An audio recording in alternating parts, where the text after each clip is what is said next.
students, welcome to my YouTube channel. Okay students, I am going to solve the numericals for chapter number 11 10th class. तो चलें start करते हैं। सबसे पहला numerical, तो उसके अंदर वो ये बात कह रहा है कि जो हमारी नॉर्मल कन्वर्सेशन है उसकी जो साउंड इंटेंसिटीज हैं वो 3 इंटू 10⁻⁻6 वाट पर मीटर स्क्वायर की होती हैं। ठीक है, यानी कि यहाँ पे आप हमें ये इंटेंसिटी ऑफ साउंड बता रहा है 3 इंटू 10⁻⁻6 वाट पर मीटर स्क्वायर। और उसके अलावा वो ये बात कह रहा है कि इसके लिए हमें इंटेंसिटी लेवल बताओ। पहली बात वो ये कह रहा है।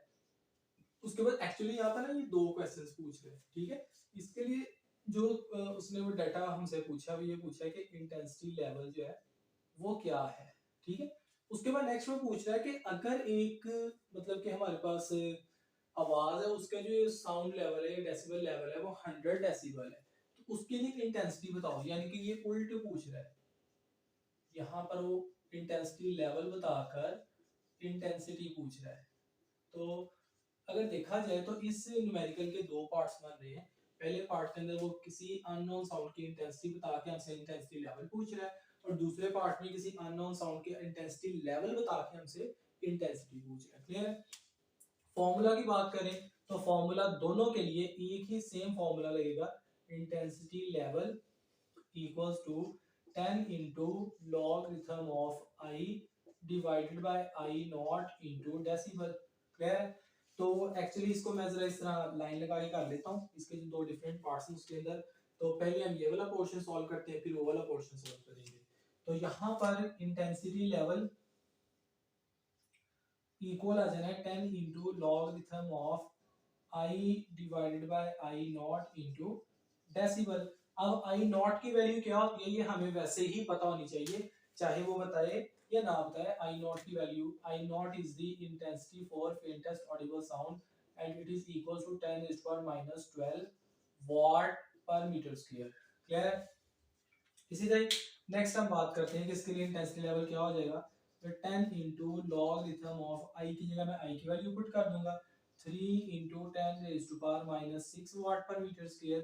और इसी तरह मैं आई नॉट की जगह आई नॉट की वैल्यू पुट कर दूंगा 10⁻⁻12 वाट पर मीटर स्क्वायर, और इसको मल्टीप्लाई कर दूंगा मैं डेसिबल के साथ। क्लियर है। आप देखिए ये 10⁻12 है।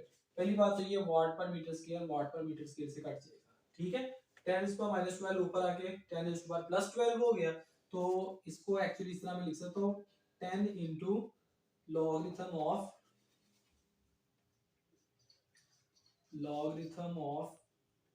3 इंटू 10⁻12 ऊपर आके +12 हुआ, 12 - 6 इंटू 6 डेसिबल।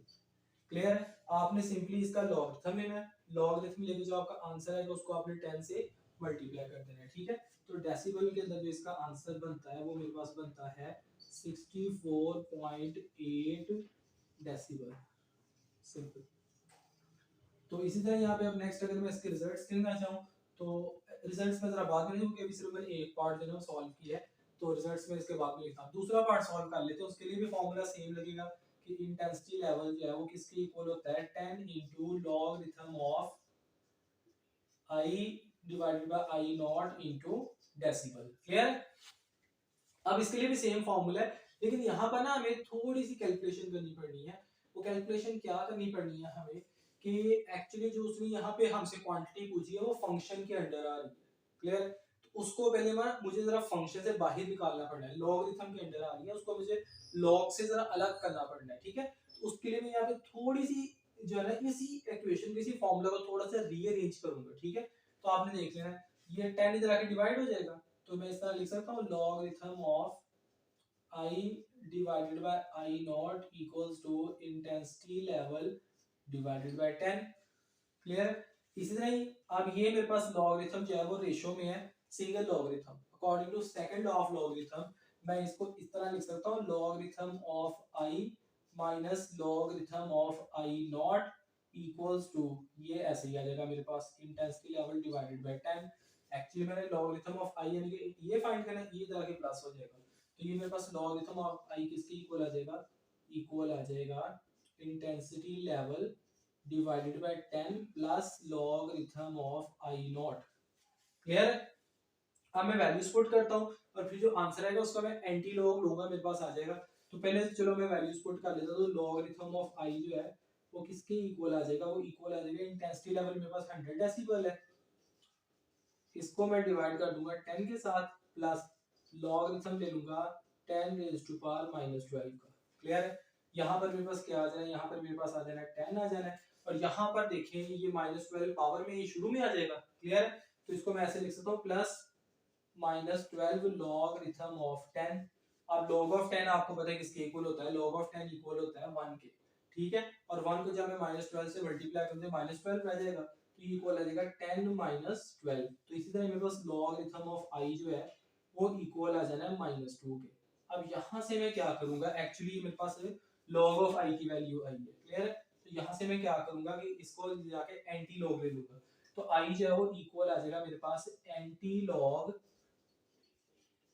-2। और जब मैं एंटी लॉग -2 लेता हूँ तो मेरे पास जो आंसर आता है वो 10 raise to power -2 watt per metre square, या इसको मैं 0.01 वाट पर मीटर स्क्वायर भी लिख सकता हूँ। तो ये सिंपली आपने इसको कैलकुलेट करके आपने आंसर निकाल लेना है। तो अगर मैं इसके रिजल्ट्स लिखना चाहूँ तो मैं क्या कहूँगा, मैं ये बात कहूँगा कि जो नॉर्मल कन्वर्सेशन के लिए जो मेरे पास इंटेंसिटी लेवल है, सो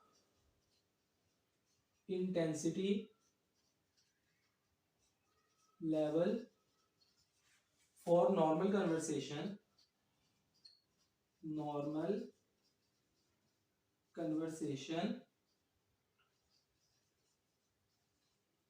is 64.8 decibel, while आप दूसरे कहां से लिख देंगे कि जो इंटेंसिटी है 400 डेसिबल, इंटेंसिटी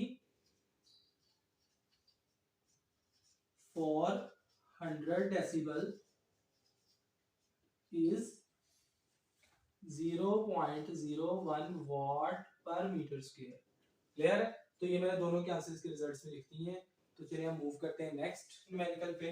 जो नेक्स्ट न्यूमेरिकल है वो एक्चुअली ये जो मैंने इसका दूसरा पार्ट किया था उसके जैसे ही है बिल्कुल एज सच। तो आप इस न्यूमेरिकल को अच्छे से समझ लें, अगर आपको यहाँ पे भी कमी बेशी रह गई है वो यहाँ पे पूरी हो जाएगी।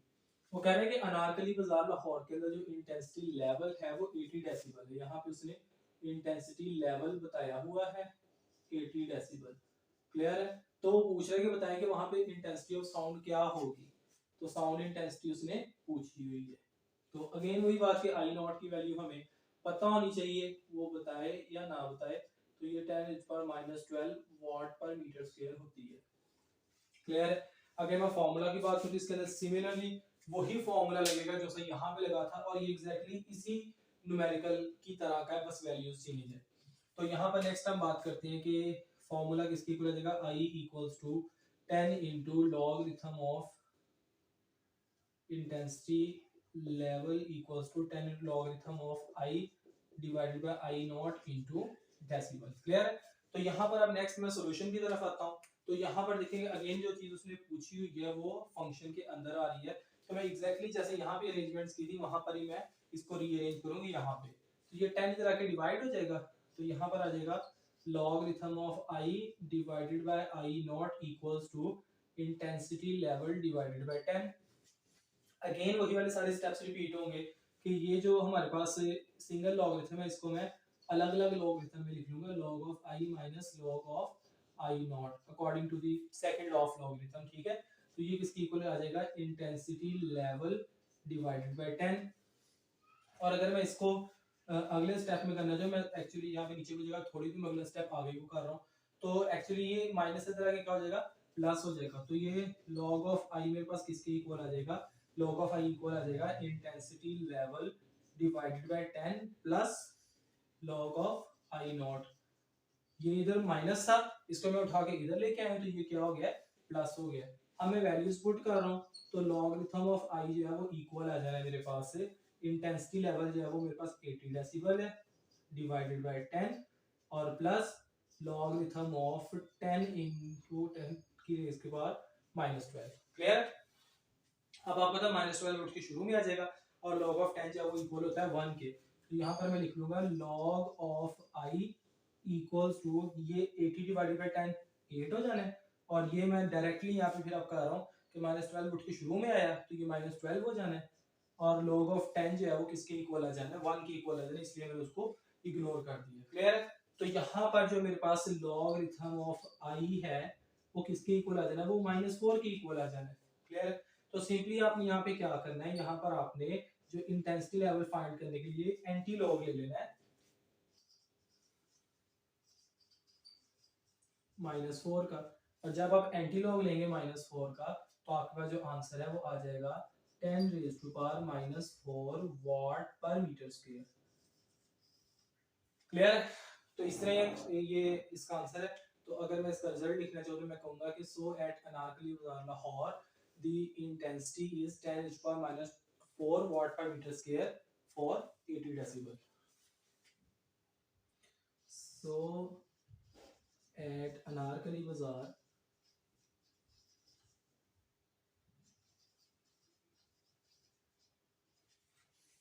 sound intensity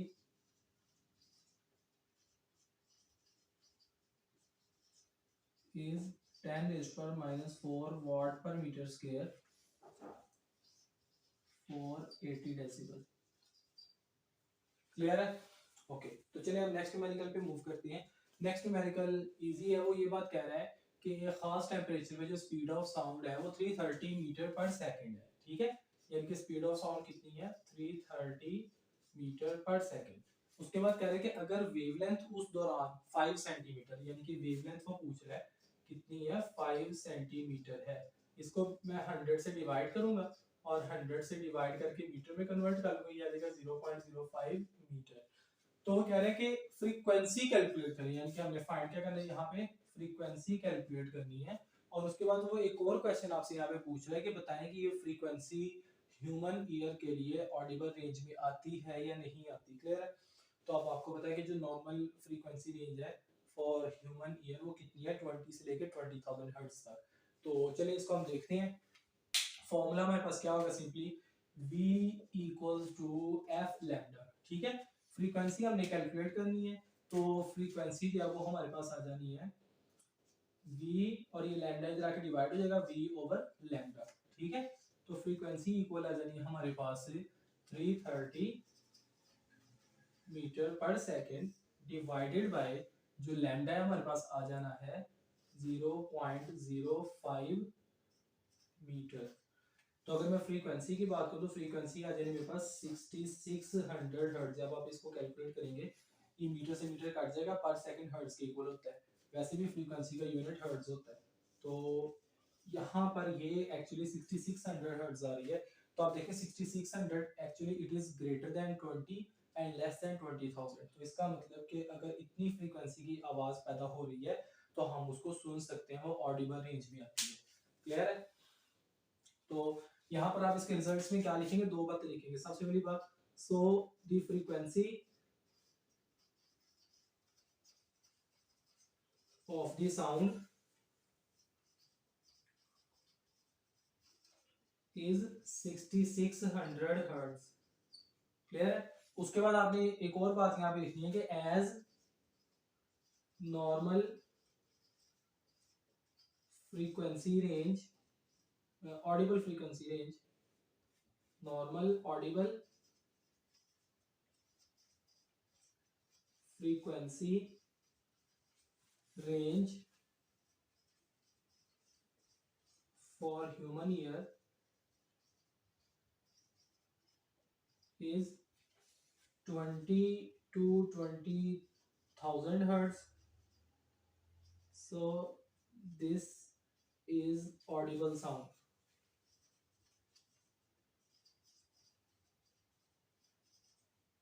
या अगर आप इसको यहाँ पर जरा हाईलाइट करना चाहिए तो यहाँ पर जब आपने आंसर निकाला था वहां पर भी लिख सकते हैं कि ये ऑडिबल साउंड है।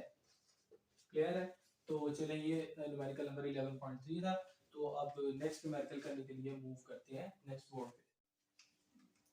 तो चलिए स्टूडेंट्स मूव करते हैं नेक्स्ट न्यूमेरिकल की तरफ। तो नेक्स्ट न्यूमेरिकल 11.4 में ये बात कह रहा है कि a doctor counts 72 heart beats in 1 minute. Clear है? तो यहाँ पर साथ साथ आप डेटा भी लिखते जाते हैं कि नंबर ऑफ बीट्स कितनी है, नंबर ऑफ बीट्स उसने काउंट किया है 72, क्लियर है। और टाइम कितना लगा उसके अंदर, टाइम लगा है 1 मिनट। 1 मिनट का मतलब होता है 60 सेकेंड्स, क्लियर है। वो कह रहे हैं कि उसकी फ्रीक्वेंसी फाइंड करें और उसके साथ साथ उसका टाइम पीरियड जो है वो कैलकुलेट करें, ठीक है, हार्ट का। अब देखिए यहाँ पर अगेन वही चीज है कि जो फ्रीक्वेंसी है इसका मतलब क्या होता है, फ्रीक्वेंसी का मतलब है कि एक सेकंड में कितने साइकिल्स कंप्लीट हुए, क्लियर। तो जब मैं फ्रीक्वेंसी की बात करता हूँ तो मैं बात करता हूँ फॉर 1 सेकंड, तो इसका मतलब कि कितनी नंबर ऑफ बीट्स एक सेकंड में है। 60 सेकंड में मुझे कैलकुलेट करनी है, मैं नंबर ऑफ बीट्स को 60 सेकंड में डिवाइड कर दूंगा, मेरे पास फ्रीक्वेंसी आ जाएगी।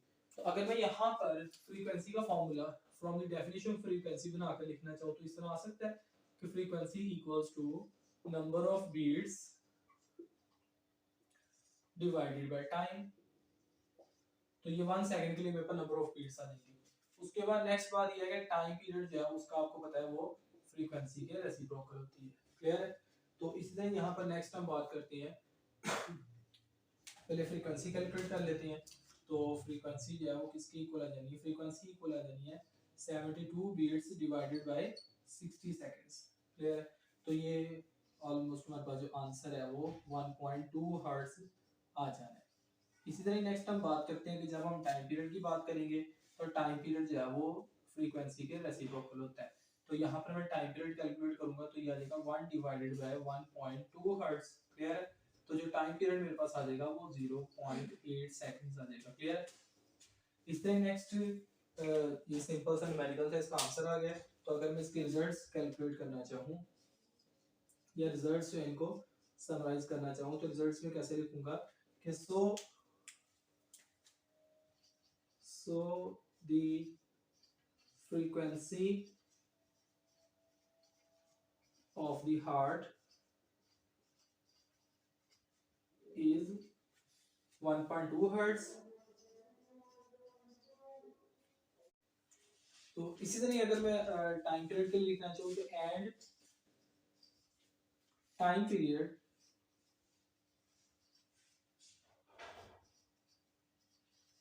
is 0.8 seconds। ओके स्टूडेंट्स, तो मूव करते हैं नेक्स्ट न्यूमेरिकल की तरफ। तो नेक्स्ट न्यूमेरिकल के अंदर वो कह रहा है कि एक हमारे पास मैरीन है, ठीक है, शिप है। उसने शिप मतलब कि मैरीन सर्वे कर रही है, शिप है। तो वो ये बात कह रहा है कि उसने एक साउंड वेव भेजी है सी डेप्थ के ऊपर और उसे इको रिसीव हुई है 1.5 सेकंड्स के बाद। वो कह रहे हैं depth of the sea find करें एट दिस पोजीशन।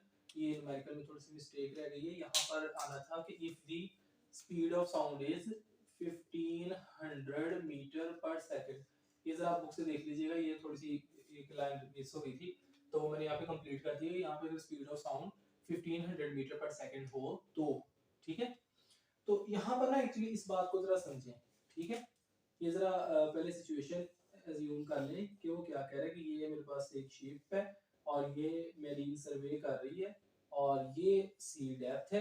यहाँ पर उसने क्या किया है कि यहाँ से उसने ट्रांसमीटर के जरिए जो साउंड वेव है वो नीचे को भेजी है और वो जो है उसे इको रिसीव हुई है 1.5 सेकंड के बाद। अब देखें स्पीड ऑफ साउंड हमें पता है, टाइम हमें पता है, हम depth of the sea find कर सकते हैं डिस्टेंस के फॉर्मूला से। लेकिन यहाँ पर आपको एक चीज जरा समझनी पड़नी है, वो ये देखें कि ये एक्चुअली जो डेप्थ ऑफ द सी है वो तो हम कैलकुलेट कर लेंगे, लेकिन जो हमें टाइम दे रहा है वो जाने का भी दे रहा है और आने का भी दे रहा है, ठीक है। हमें टाइम सिर्फ एक साइड का चाहिए, क्लियर। तो इसके लिए मैं क्या करूंगा कि सिंपली जो मुझे उसने टाइम बताया है उसको मैं 2 पे डिवाइड कर दूंगा, क्योंकि जितना उसे जाने में टाइम लगा उतना ही वापस आने में, क्योंकि मीडियम सेम है तो जितना जाने में लगा उतना ही वापस आने में लगा है। तो इसका मतलब कि इसका हाफ टाइम उसको लगा डेप्थ तक पहुंचने के लिए। तो टाइम को मैं सिंपली क्या करूंगा 1.5 सेकंड्स को 2 पे डिवाइड कर दूंगा तो ये मेरे पास आ जाएगा 0.75 सेकंड्स, क्लियर है। इस तरह जो स्पीड ऑफ साउंड है वो कितनी है 1500 मीटर पर सेकंड। फाइंड हमने क्या करनी है, हमने डेप्थ फाइंड करनी है जिसको मैं एस से यहाँ पे रिप्रेजेंट कर लेता हूँ, ठीक है। तो फॉर्मूला जो है वो हमारे पास सिंपली क्या होगा, S equals to V cross T, clear है। तो इसको अब हम सॉल्व कर लेते हैं। तो जो हमारे पास सी डेप्थ है वो इक्वल आ जानी है 1500 metre per second multiplied by 0.75 seconds, clear. तो जब मैं इन दोनों को मल्टीप्लाई करूंगा तो मेरे पास आंसर आ जाएगा 1125 मीटर। तो अगर इसके लिए मैं रिजल्ट्स लिखना चाहूँ तो इसके रिजल्ट्स बनेंगे, so the depth of the sea is 1125 metre. So the depth of the sea is 1125 metre. अच्छा, ये जो नेक्स्ट न्यूमेरिकल है 11.6, ये भी एक्चुअली कॉन्सेप्ट सारा वही है, मिलता जुलता ही है, तो ये भी आप समझ लें। वो ये बात कह रहे हैं कि student clapped his hand near a cliff के जरिए उसने क्लैपिंग की, ठीक है, क्लैप किया, और उसने जो इको सुनी वो 5 सेकंड बाद सुनी। स्पीड ऑफ साउंड उसने बताई हुई है 346 मीटर पर सेकंड। तो कह रहे हैं कि बताएं कि स्टूडेंट का क्लिफ से डिस्टेंस कितना है। तो ये देखें, लेट्स से कि ये हमारे पास एक स्टूडेंट है और ये हमारे पास एक क्लिफ है, क्लियर। अब यहाँ पर उसने क्लैप किया तो साउंड वेव जनरेट हुई, और वो साउंड वेव जाके क्लिफ के साथ टकरा के वापस आई, ठीक है, और फिर उसको सुनाई दी। अब देखिए यहाँ पर जो इसने टाइम लिया हुआ है वो उसका जो है यहाँ से लेकर यहाँ तक जाने का और फिर वापस आने का, दोनों का टाइम है। तो अगर मैं डिस्टेंस मेजर करना चाहता हूँ तो जितना साउंड को जाने में टाइम लगा उतना ही आने में लगा। तो अगेन मैं यहाँ पर क्या करूंगा कि टाइम को 2 पर डिवाइड करूंगा, ठीक है, क्योंकि जो 5 सेकंड उसने मुझे बताया हुआ है वो जाने का भी है और वापस आने का भी है, क्लियर। तो मुझे सिर्फ एक तरफ का डिस्टेंस चाहिए, तो मैं क्या करूंगा, ये 2.5 सेकंड मेरे पास आंसर आ जाएगा, क्लियर है। इसी तरह ही नेक्स्ट हम बात करते हैं कि जो हमने यहाँ पे मतलब स्पीड ऑफ साउंड है वो कितनी है। स्पीड ऑफ साउंड है 346 मीटर पर सेकंड। उसके बाद नेक्स्ट बात करते हैं कि हमने फाइंड क्या करना है, तो हमने डिस्टेंस फाइंड करना है। फॉर्मूला अगेन इसके अंदर वही लगेगा, distance equals to speed multiplied by time, clear है। तो यहाँ पर मैं इसको कैलकुलेट कर लूंगा, तो ये मेरे पास आ जाएगा s equals to 346 metre per second multiplied by 2.5 seconds, clear है। तो अगर हम इसको कैलकुलेट बनता है वो बनता है 865 मीटर। इस तरह नेक्स्ट अगर मैं रिजल्ट्स लिखूं तो रिजल्ट्स में मैं यही बात लिखूंगा कि जो स्टूडेंट का क्लिफ से डिस्टेंस है वो 865 मीटर है। So the distance of student from cliff is 865 metre, clear है। तो चलिए अब ये 11.6 तक थे, आप नेक्स्ट न्यूमेरिकल सॉल्व करने के लिए चलते हैं। ओके स्टूडेंट्स, तो मूव करते हैं नेक्स्ट न्यूमेरिकल की तरफ। तो नेक्स्ट न्यूमेरिकल के अंदर वो ये बात कह रहा है कि एक अल्ट्रासोनिक वेव भेजी गई है शिप के जरिए और वो डिटेक्ट हुई है आफ्टर 3.42 सेकंड्स। ये एग्जैक्टली वही वाला न्यूमेरिकल दोबारा आया है, वैल्यू चेंज होके। तो इसके अंदर भी सिंपली हम इसको उसी मेथड से करेंगे कि वो देखिए, वो कह रहे हैं कि एक हमारे पास शिप है और उस शिप ने ये हमारे पास सी बेड हो गया, ठीक है, और उस शिप ने वहां पर उसने साउंड वेव की बात की थी, यहाँ पे अल्ट्रासोनिक वेव की बात कर रहा है। तो वो कह रहा है कि उसने इस तरह करके वेव भेजी और वो वेव रिसीव हुई है आफ्टर 3.42 सेकंड। तो बताएं कि उस पोजीशन पे जो डिस्टेंस है वो कितना है, क्लियर। तो यहाँ पर सिंपली वही बात है कि जो टाइम है ये जो बता रहा है वो जाने का भी और आने का भी दोनों का बता रहा है। तो यहाँ पर हम क्या करेंगे, इसको 2 पे डिवाइड कर देंगे, तो टाइम जो है वो किसके इक्वल आ जाएगा, 3.42 सेकंड्स डिवाइडेड बाय 2, क्लियर। और जब इसको डिवाइड करेंगे तो हमारे पास आंसर ये आ जाएगा 1.71 सेकंड्स, क्लियर। इसलिए वो कह रहा है कि जो स्पीड ऑफ वेव उस पॉइंट पे है वो कितनी है, वो हमारे पास है 1531 मीटर पर सेकंड, और डेप्थ ऑफ सी वो हमसे पूछ रहा है। फॉर्मूला हमारे पास अगेन वही होगा, s equals to v cross t, और इसके अंदर हम फिर क्या करेंगे, वैल्यूज पुट कर लेंगे, और वैल्यूज पुट करके हम अपना आंसर निकाल लेंगे। 1531 मीटर मल्टीप्लाई बाय टाइम हमारे पास कितना लगा है, 1.71 सेकंड्स। तो जो हमारे पास डिस्टेंस यहाँ पे बनेगा वो बनेगा 2618 मीटर, यानी कि जो डेप्थ ऑफ सी है वो 2618 मीटर है। तो यहाँ पे मैं क्या कह दूंगा कि सो द डेप्थ ऑफ सी is 2618 meter at this position.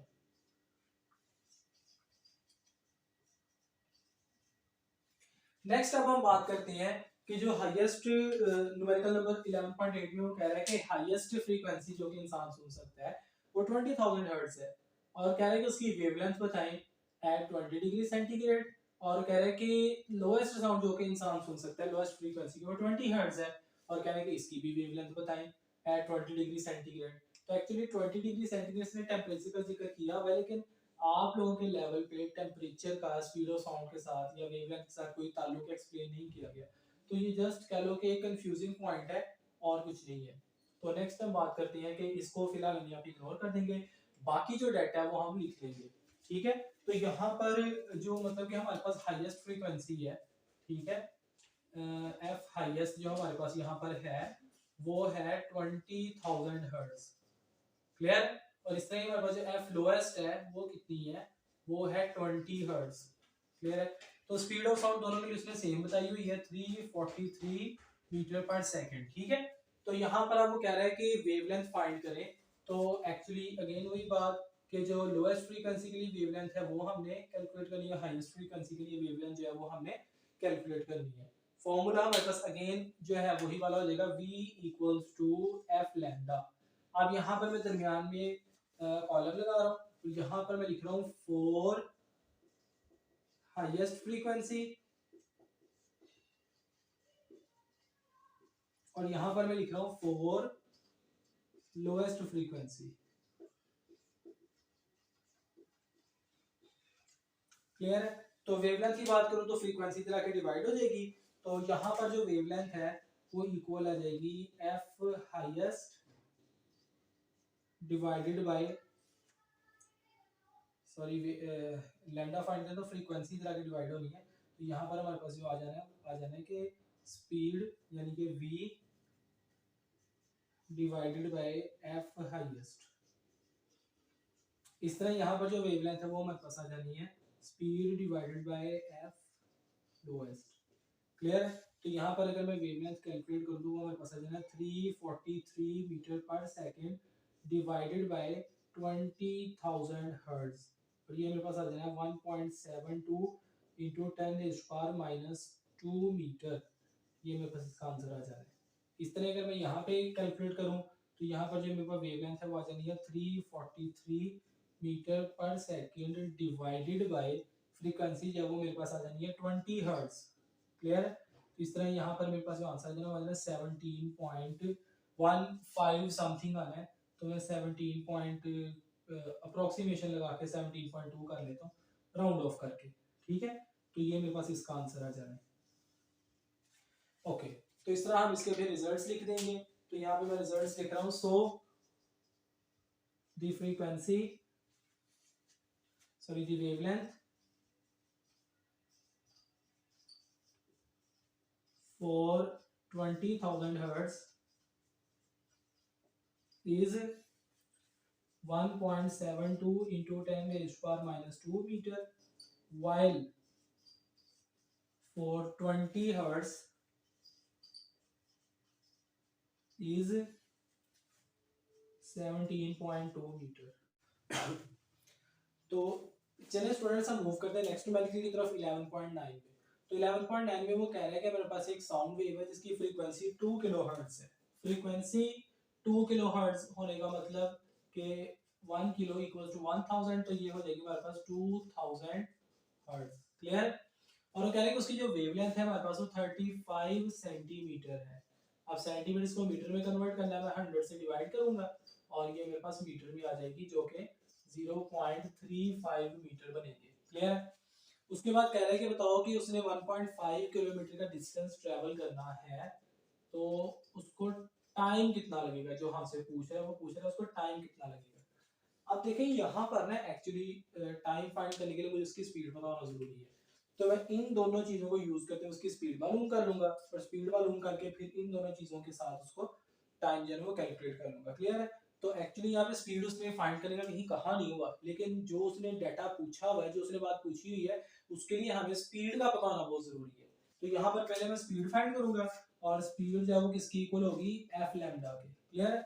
और इस तरह जब मुझे स्पीड मिल जाएगी तो s equals to v cross t के फॉर्मूला से मैं टाइम कैलकुलेट कर लूंगा, क्लियर है। तो यहाँ पर मैं लिखूंगा कि v equals to F lambda, और v इक्वल आ जाना मेरे पास 2000 हर्ट्ज मल्टीप्लाइड बाय 0.35 मीटर, और जो स्पीड है वो आ जाएगी 700 मीटर पर सेकंड। स्पीड आ गई। अब इसको मैं कैलकुलेट कर लूंगा डिस्टेंस, तो जो सॉरी टाइम है वो कैलकुलेट कर लूंगा। तो टाइम इधर आके डिवाइड हो जाएगा, डिस्टेंस जो है वो इधर आके इस तरह हो जाएगा। तो एक्चुअली अगर मैं टाइम सॉरी ये जो स्पीड है इधर आके डिवाइड हो जाएगी, तो अगर मैं इसको रीअरेंज करने की कोशिश करूँ तो ये मेरे पास आ जाएगा डिस्टेंस ओवर स्पीड। वेलोसिटी इधर मल्टीप्लाई हो रही थी, इधर आके डिवाइड होगी। क्लियर है? तो ये डिस्टेंस ओवर स्पीड, तो टाइम जो है वो मेरे पास इक्वल आ जाना है, डिस्टेंस मेरे पास कितना था 1500 metre divided by 700 metre per second, तो टाइम जो है मेरे पास आ जाएगा 2.14 सेकंड्स। क्लियर है? तो इसी तरह ही मैं इसका जो है रिजल्ट्स लिख दूंगा। रिजल्ट्स में मैं लिखूंगा कि it will take 2.14 seconds to travel 1.5 kilometre. So it will take 2.14 seconds to travel 1.5 kilometers. Clear है? Okay students, that's all from the numericals of chapter number 11 10th class. Students, if you think that this video is informative for you, kindly share this video to all your community, all the students, और students kindly इस video को like कर दिया करें, share कर दिया करें और चैनल को सब्सक्राइब कर दिया करें। Thank you so much.